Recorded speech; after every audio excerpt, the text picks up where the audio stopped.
আমার মা শয্যাশায়ী এবং আমার কাছে থাকেন। আমি আশঙ্কা করছি তিনি তার জীবনের শেষ সময়ে পার করছেন। কিছুদিন আগে আমি তার কিছু ছবি তুলেছি এবং ভিডিও করেছি। আমার প্রশ্ন হলো, তার মৃত্যুর পর আমি যদি এগুলো আমার ল্যাপটপে দেখি তাহলে কি তা আমার গুনাহ হবে? আশা করা যায় হবে না, কারণ এই ছবিগুলো ফটো ছবি নয়। মানে যেই ছবিকে কোরআন বা হাদিস নিষিদ্ধ করেছে, সুন্নাহর মধ্যে নিষিদ্ধ করা হয়েছে, সেই ছবি এগুলো নয়। এগুলো হলো প্রতিচ্ছবি, তৈলচিত্র। ক্যামেরার সাহায্যে আল্লাহর দেয়া সৃষ্টিটা সে সৃষ্টি থেকে যে আলোটা বেরিয়ে আসে, একটা রে যেটা বেরিয়ে আসে, ওইটারই প্রতিফলন হয় আপনার এই ছবির মধ্যে।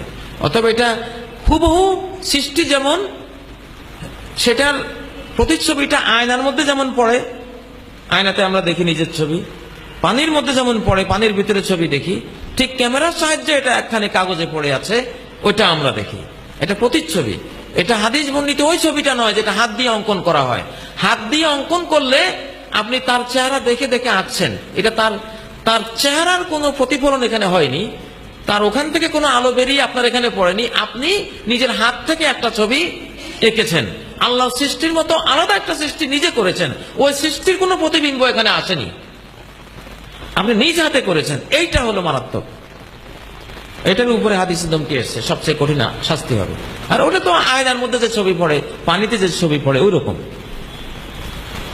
এরকমই ব্যাখ্যা করেছেন সালেহ আল উসাইমিন, সালেহ আল ফৌজান সহ বর্তমান বিশ্বের বড় বড় বিখ্যাত স্কলাররা। আমরাও মনে করি আলহামদুলিল্লাহ এটা গুনাহ হবে না ইনশাআল্লাহ। তারপরেও প্রয়োজনের অতিরিক্ত করবেন না, যেখানে প্রয়োজন থাকবে শুধু সেটুকুই করবেন। খামাখাই খালি ছবি তুলে ওইভাবে রাখার কোনো সুযোগ নেই।